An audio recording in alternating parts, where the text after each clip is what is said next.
ये सब question confirm है, मान के चलो कि ये दोनों क्वेश्चन है ना साथ में तुम लोग के एग्जाम में आएगा। ये दोनों क्वेश्चन जो है साथ में एग्जाम में आने वाला है तुम लोग के एग्जाम में, कि the point beyond which the mineral coal can not be economically extracted, इसको बोलते हैं हम लोग ब्रेक इवन स्ट्रिपिंग रेशियो। और लड़का लोग खोजेगा सब ब्रेक इवन स्ट्रिपिंग तो नहीं दिया हुआ है ना, तो उतना अंडरस्टूड मान के चलना।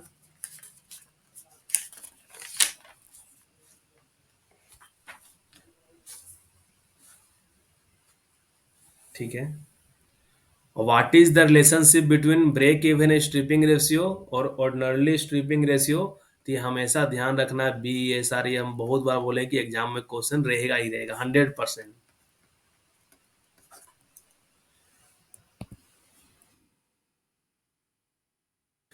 स्टेकर किसके साथ यूज किया जाता है? ये ओपन कास्ट का है, ठीक है ना। Strecker is commonly use in work in association with या कंजक्शन विथ।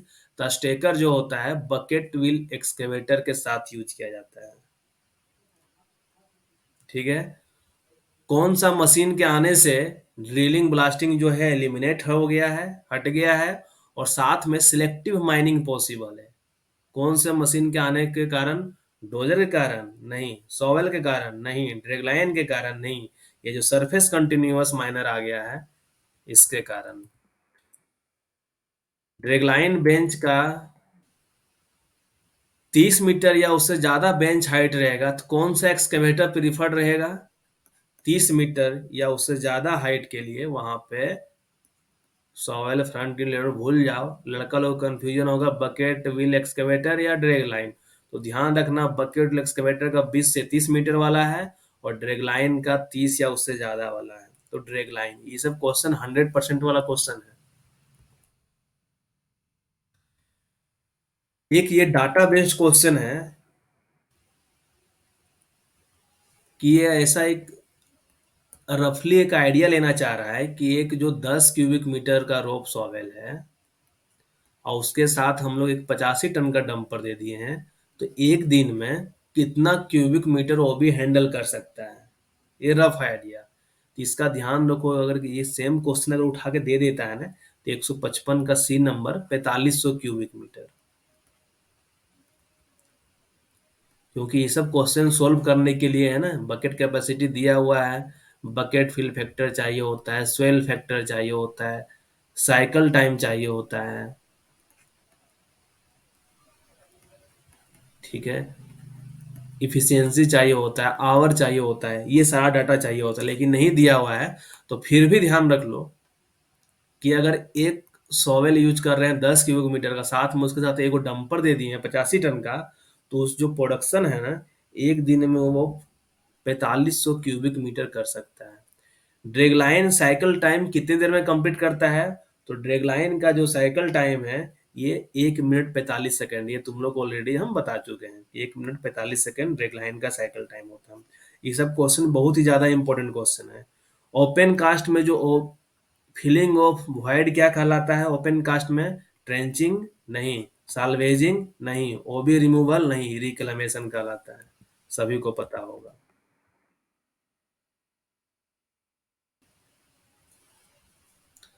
इधर भी कुछ क्वेश्चन दिया हुआ है।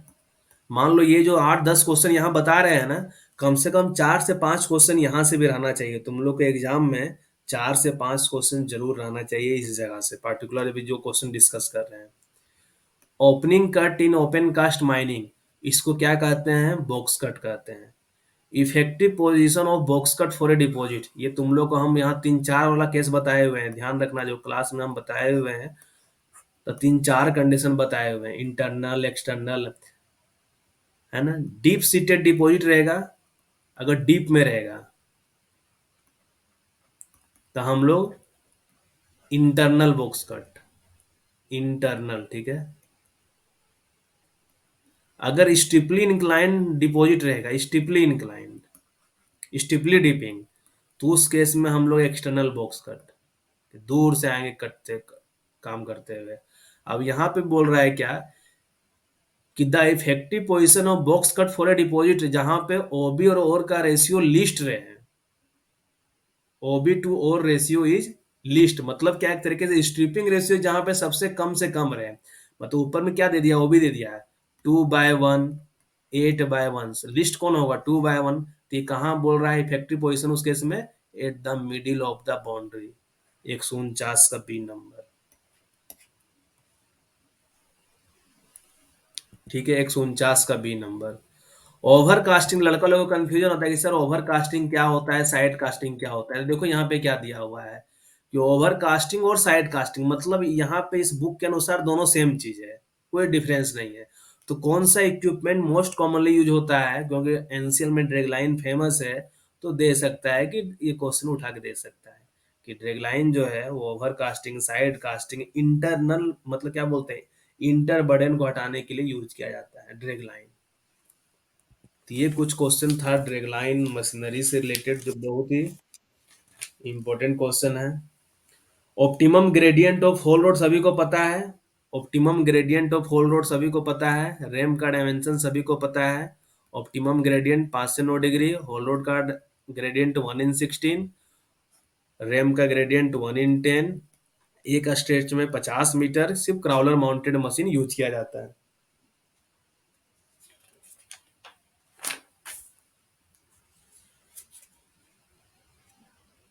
जो साइकिल टाइम कैलकुलेशन करते हैं मशीन का हम लोग, जैसे सॉवेल हो गया, ड्रैगलाइन हो गया, तो कौन सा फैक्टर लेते हैं हम लोग वहां पर, स्वेल फैक्टर लेते हैं, बकेट फैक्टर लेते हैं, या स्विंग फैक्टर लेते हैं, या ड्रिल फैक्टर लेते हैं, कौन सा फैक्टर लेते हैं हम लोग।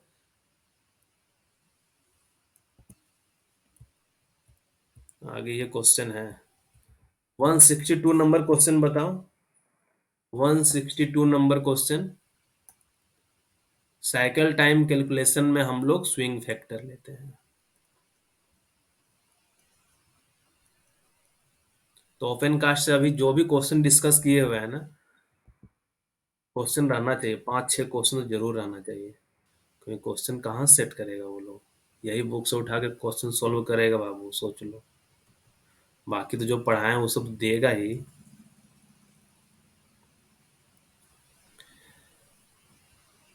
The area of working face broken पर ड्रिल होल, ठीक है, देखो यहाँ पे ये क्वेश्चन थोड़ा ध्यान रखना। The area of working face broken पर एक ड्रिल होल से जितना एरिया फेस ब्रोकन हो रहा है क्या कहलाता है, ड्रिलिंग फैक्टर, पाउडर फैक्टर और ब्लास्टिंग फैक्टर तो हो नहीं सकता है। अब आता है ड्रिल एबिलिटी या ड्रिलिंग फैक्टर, ठीक है। तो इसका जो आंसर होना चाहिए,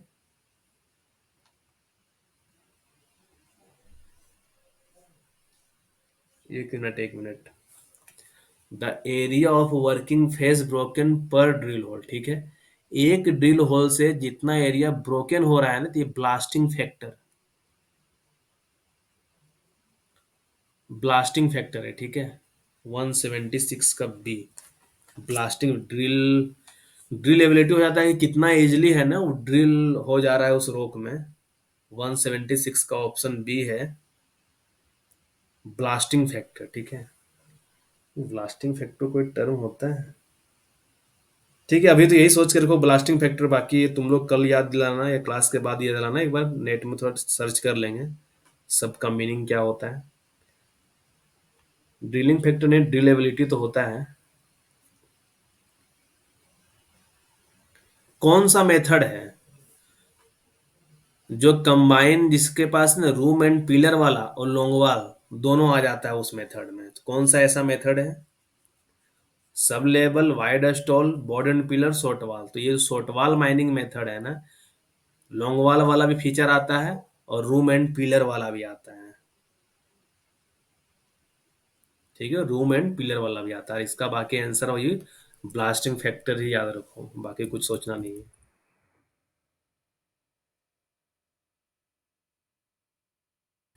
टॉप स्लाइसिंग वगैरह तुम लोग काम का चीज नहीं है अभी, ये सब मेटल माइनिंग का चीज है। मेटल माइनिंग तुम लोग से पूछेगा नहीं। ये जो बुक है ना,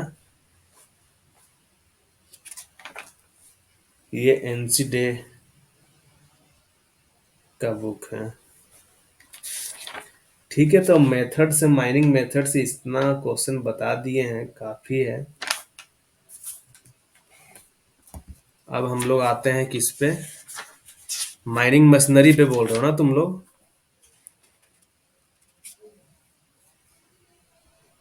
विच of the following unique mining method is known as novel mining method? Novel mining method किसको बोलते हैं? तो ये जो मिथेन ड्रेनेज है ना, वो हो गया novel mining method, methane drainage. किसका है यार, कुछ नहीं पता चल रहा है।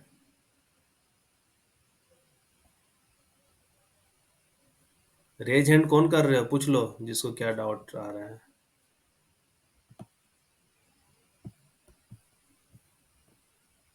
अब थोड़ा सा मशीनरी में आएंगे, ठीक है।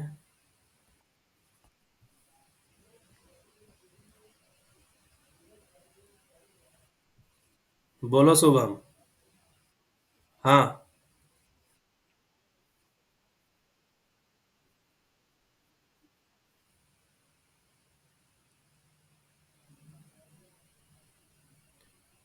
बल्किंग फैक्टर बताया ना कि H बराबर H/K-1।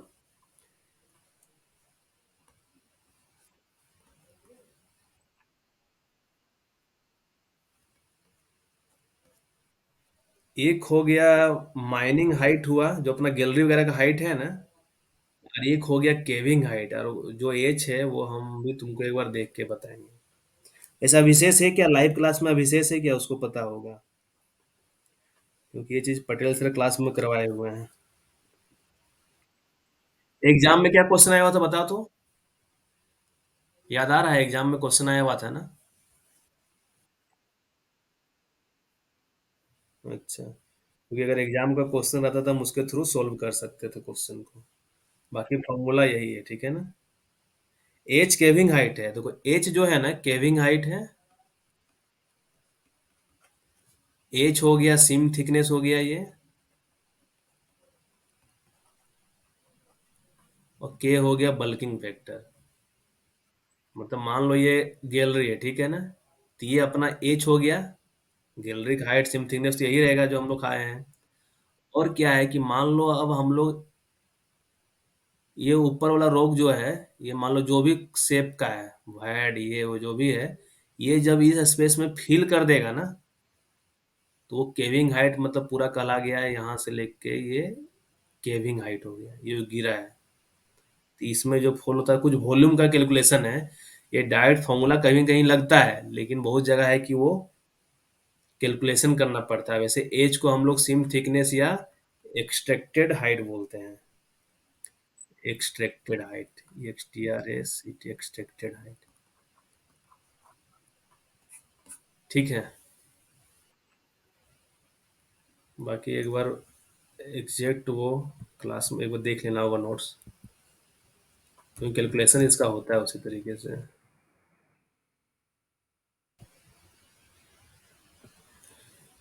ठीक है, कट कर सकते हो। अब मशीनरी स्टार्ट कर लेते हैं, आज का लास्ट मशीनरी ही रहेगा। बोलो प्रकाश। फास्ट पूछो क्योंकि। क्या?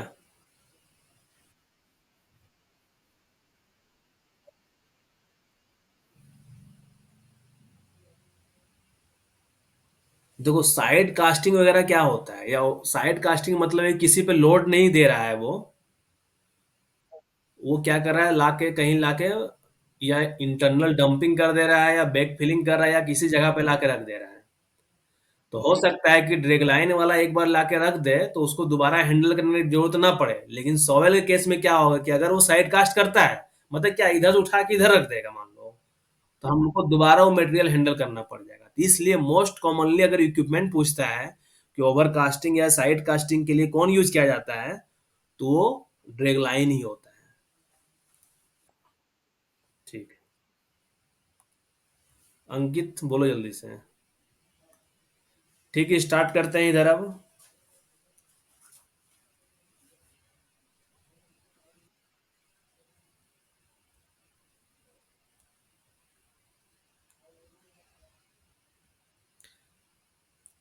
कोफिशिएंट ऑफ, ये क्वेश्चन तुम लोग से आएगा नहीं। अंकित पूछना है तो पूछ लो।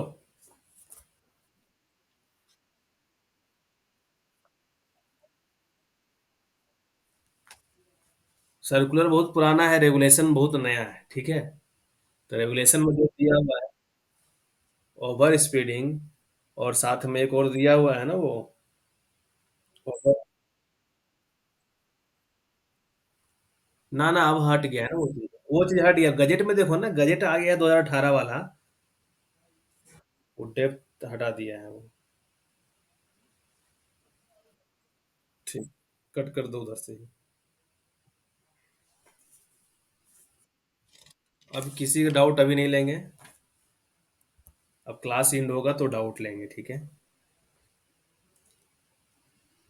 पहला क्वेश्चन क्या है, the coefficient of static friction between wheel and the rail for locomotive usually, ये जो है 0.2 है। फ्लेम ट्रैप एरेस्टर किसमें यूज किया जाता है, तो ये जो डीजल लोकोमोटिव होता है ना, क्योंकि डीजल लोको यूज होता है तो मान के चलो कि वहां से स्पार्क वगैरह निकल सकता है, तो इसलिए डीजल लोको में फ्लेम ट्रैप या फ्लेम अरेस्टर यूज किया जाता है। जिगिंग या रेसिप्रोकेटिंग मूवमेंट किससे एसोसिएटेड है, बेल्ट कन्वेयर से, डीजल लोकोमोटिव से, केबल बेल्ट कन्वेयर से, या सेकर कन्वेयर से, तो ये सेकर कन्वेयर से है। तो कन्वेयर का जो भी क्वेश्चन है, कन्वेयर का सारा क्वेश्चन इंपॉर्टेंट है, ठीक है। कि जिगिंग और रेसिप्रोकेटिंग मूवमेंट ये सेकर कन्वेयर से रिलेटेड है। एग्जॉस्ट कंडीशनर जो है ये किससे यूज है, कहाँ यूज होता है, तो एग्जॉस्ट कंडीशनर भी जो है ये डीजल लोकोमोटिव में ही यूज होता है।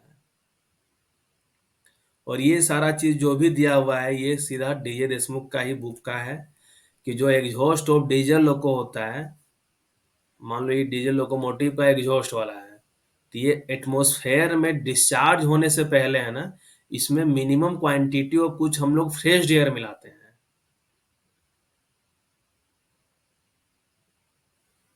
तो वो क्या होता है, जो minimum quantity of fresh air मिलाते हैं with the exhaust is 8 times of the volume of exhaust, तो ये क्या है, तो 5 का आंसर डी होना चाहिए, 40%। ठीक है, 40। जो फ्लेम ट्रैप होता है डीजल लोकोमोटिव का, वो जाम होने का संभावना है, चोक हो सकता है, कब हो सकता है, डस्ट इन एयर के कारण, इम्प्योर इंजन ऑयल के कारण, नैरो एपर्चर ऑफ प्लेट्स, या पुअर फिल्टर के कारण। तो इसका जो है 6 का ए दिया हुआ है कि जब एयर में एटमॉस्फेयर में डस्ट रहेगा ना, तो उस केस में क्या हो सकता है कि जो फ्लेम ट्रैप हो सकता है वो काम करना बंद कर दे।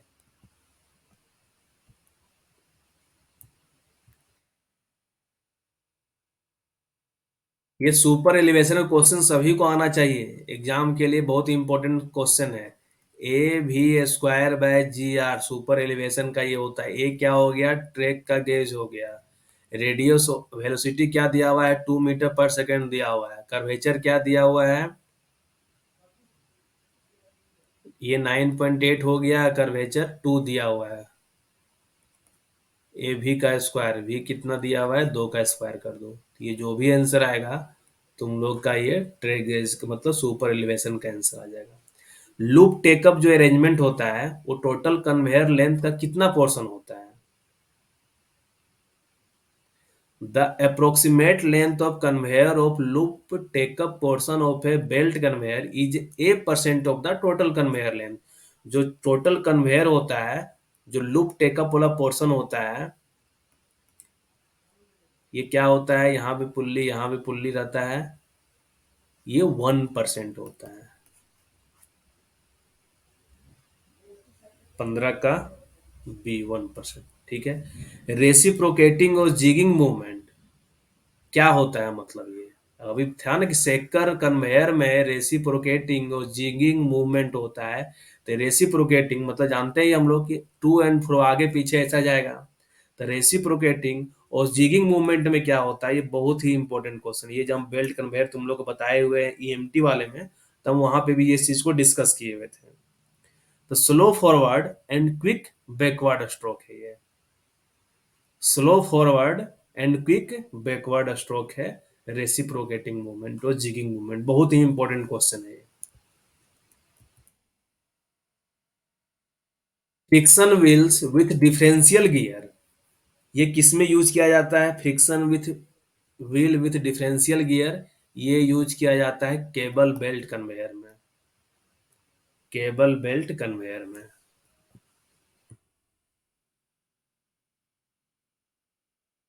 बाकी स्लिप रिंग, इंडक्शन मोटर वगैरह तुम लोग सबको पता होगा।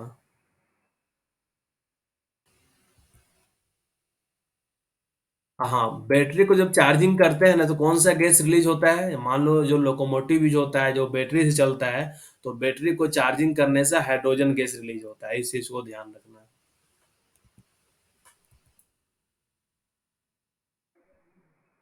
जो लास्ट टब के पीछे लगाया जाता है उसको क्या बोलते हैं? जो टब मान लो ग्रेडियंट में ऊपर की ओर जा रहा है डायरेक्ट रो फॉलेज में, तो जो लास्ट टब होता है उसके पीछे जो एक्सल होता है वहां पे एक हम लगा देते हैं पहलवान को, उसको क्या बोलते हैं? पहलवान तो लोकल टर्म हो गया, उसको हम लोग बेक स्टे बोलते हैं। ऑटोमेटिक कैच नहीं बोलते हैं, बफर नहीं बोलते हैं, स्टॉप ब्लॉक नहीं बोलते हैं, ये बोलते हैं। हाँ, ये भी क्वेश्चन इंपॉर्टेंट है कि जो कर्व होता है, तो कर्व में कौन से फोर्स के कारण जो ट्रैक होता है ना, जो भी ट्रेन या जो भी चल रहा है इसमें, वो ट्रैक को लीव करने की कोशिश करता है, कौन सा फोर्स के कारण? ये बाहर साइड गिरना चाहता है, बाहर साइड भागना चाहता है। ये भी तुम लोग को बताया हुआ क्वेश्चन है। सेंट्रीफ्यूगल फोर्स, सेंट्रीपिटल फोर्स क्या होता है? सेंटर की ओर लगता है, और सेंट्रीफ्यूगल फोर्स जो होता है वो बाहर की ओर गिराना चाहता है। तो सोचो कितना बदमाश है ये सेंट्रीफ्यूगल फोर्स। ये नंबर ऑफ टर्म वगैरह तुम लोग से पूछने से रहा, नहीं पूछेगा। पंप वाला में बर्नौलिस प्रिंसिपल पे काम करता है। तुम लोग को पंप तो नहीं आना चाहिए एग्जाम में। हॉलेज का सारा चीज तुम लोग को पता है ना, कि main and tail rope haulage जो होता है इज मेनली यूज्ड इन। हाँ, टेल रोप कहाँ यूज होता है? 28 नंबर क्वेश्चन का आंसर बताओ तो। 28 नंबर जो क्वेश्चन है कि tail rope is mainly used as main rope haulage, नहीं, as the buffer haulage inside the district, to replace the endless haulage, या होलेज फॉर वेस्ट डिस्पोजल। ये टेल रोप है, मेन एंड टेल नहीं है, सिर्फ tell रोप haulage है ये। कि क्या दिया हुआ है? Haulage for waste disposal, waste disposal के लिए। 28 का बी। और main advantage of main and tail rope क्या होता है? इसका एडवांटेज ये होता है कि अंडुलेटिंग रोडवे रहा तो वहां पे बहुत ही अच्छा है, सुटेबल है, कोई दिक्कत वाली बात नहीं है। स्क्वायरल केज जो मोटर होता है किसके साथ यूज किया जाता है? अरे एक स्लिप रिंग मोटर होता है। स्लिप रिंग होता है एक इंडक्शन मोटर, और एक स्क्वायरल केज मोटर होता है। Slip ring direct rope haulage के साथ, और squirrel cage induction motor endless rope haulage के साथ यूज होता है। ये सभी को पता होना चाहिए, 30 का ए और स्लिप रिंग का डायरेक्ट।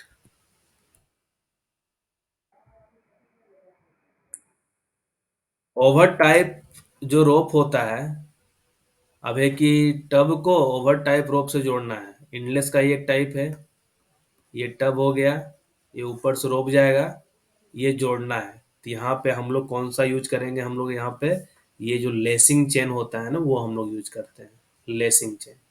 देखो यहाँ खीट लिख दिया है, खीट ये ग्रेडियंट में जब टब को रोकना रहता है या उतारना रहता है ना ग्रेडियंट में, तो खीट के सहारे उतारते हैं, या इसको जिसको हम लोग वुडन स्प्रेग बोलते हैं। इसका क्या हो जाएगा? लेसिंग चेन हो जाएगा। सरफेस टिपलर में क्या होता है? जो ऑटोमेटिक टिपल कर जाता है, क्या होता है सरफेस टिपलर में? पुल कोड होता है? नहीं। स्क्रू क्लिप होता है? नहीं। ऑटोमेटिक केज भी नहीं। ये बेक केज जो होता है ना, ये सरफेस में जहाँ टिपलर होता है वहां पे बेक केज होता है। अंडुलेटिंग रोडवे का कोई दिक्कत वाली बात नहीं है। जजरेल वगैरह सारा पता है तुम लोग को, क्योंकि वहां से रेगुलेशन से क्वेश्चन आएगा तो रेगुलेशन से ही आएगा। बाकी थोड़ा बहुत कौन सा क्लच कहाँ यूज होता है ऐसा। Name the device, 51 number question पढ़ना। Name the device that protects electric winding engine from excessive speed, over winding and rapid acceleration. तो यहाँ पे एक ही आंसर आता है दिमाग में, कि जो लिली कंट्रोलर होता है वो ओवर वाइंडिंग और ओवर स्पीडिंग, तो देखो ये सब क्वेश्चन जो था ना, अब यूपीएमआई में आया हुआ था ना क्वेश्चन ये वाला, तो वहाँ आंसर क्या दिया हुआ था, एक में ओवर वाइंडिंग दिया हुआ है, एक में ओवर स्पीडिंग दिया हुआ है। अगर वैसा ऑप्शन देता है तो लिनियर कंट्रोलर को उस केस में ओवर स्पीडिंग को मारना है, लेकिन जहां पे दोनों ऑप्शन दिया हुआ है, ये तो क्वेश्चन ही ऐसा दिया हुआ है, तो इस केस में हम लोग को लिली कंट्रोलर दोनों के लिए यूज किया जाता है, ये टिक करना पड़ेगा 51 का B.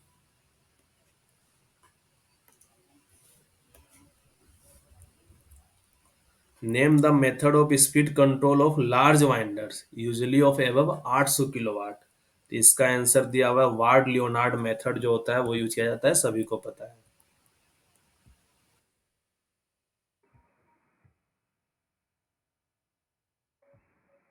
डिटेचिंग hooks are used only with, 63 number question का आंसर बताओ। तो डिटेचिंग हुक जो हम लोग यूज करते हैं वो किसके साथ यूज किया जाता है? ड्रम वाइंडर के साथ, कोपे वाइंडर के साथ, ड्रम और कोपे दोनों, या सिर्फ ड्रम वाइंडर के साथ? डिटेचिंग हुक एक सेफ्टी डिवाइस है, ये कब काम करता है? जब केज पीट बॉटम में होता है, जब केज पीट टॉप में होता है, जब ओवर वाइंडिंग होता है उस केस में, या जब केज मिड लैंडिंग पोजीशन में होता है उस केस में। मतलब ये डिटेचिंग हुक कब काम करता है? जब ओवर वाइंडिंग टेक्स प्लेस हो जाता है ना, तो उस केस में ये काम करता है। Angle between the vertical plane of the pulley and the rope when the cage या पीट टॉप पे रहे या पीट बॉटम पे रहे, तो इसका सभी को पता है कि ये एंगल ऑफ फ्लीट कहलाता है। फ्लीट एंगल 1.5 डिग्री से ज्यादा नहीं होना चाहिए, क्योंकि इसमें wear and tear on pulley, wear of rope and pulley, तो ये ऑप्शन सही है, ठीक है ना। अभी एक जगह और हम लोग देखे थे, लेकिन इसका जो एग्जैक्ट आंसर दिया हुआ है 66 का, डी होना चाहिए कि रोप और पुल्ली को वियर से बचाना चाहिए। दोनों का होगा खराब, ठीक है, दोनों खराब होगा। वॉल्यूट केजिंग वगैरह सभी को पता है, ले वगैरह क्या होता है ये सब बताने की जरूरत नहीं है। Watering, Q directly proportional to RPM होता है, सभी को पता है, 71 का सी।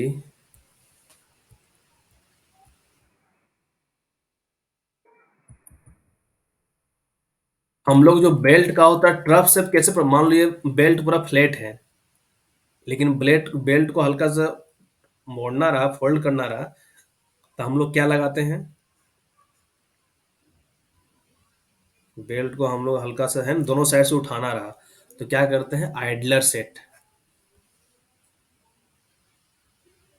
इसमें से कौन सा फैक्टर जो है ना, जो बेल्ट कन्वेयर कैपेसिटी को अफेक्ट नहीं करता है, ना के बराबर इफेक्ट करता है? तो बेल्ट कन्वेयर जो कैपेसिटी होता है ए इंटू बी इंटू भी होता है। ये हो गया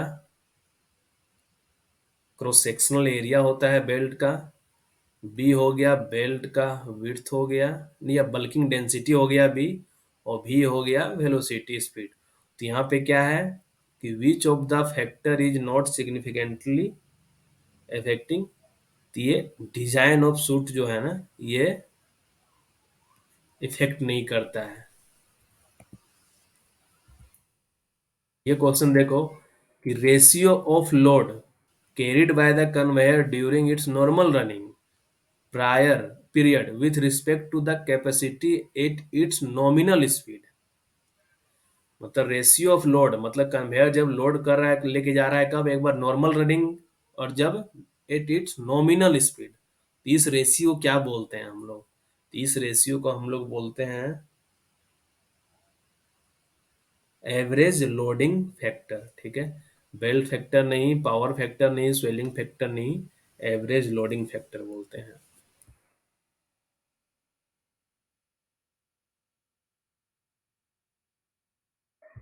ठीक है, बाकी इसमें जो भी क्वेश्चन दिया हुआ है ना, अधिकतर क्वेश्चन इसमें मशीनरी से रिलेटेड दिया है, लेकिन वो दे दिया है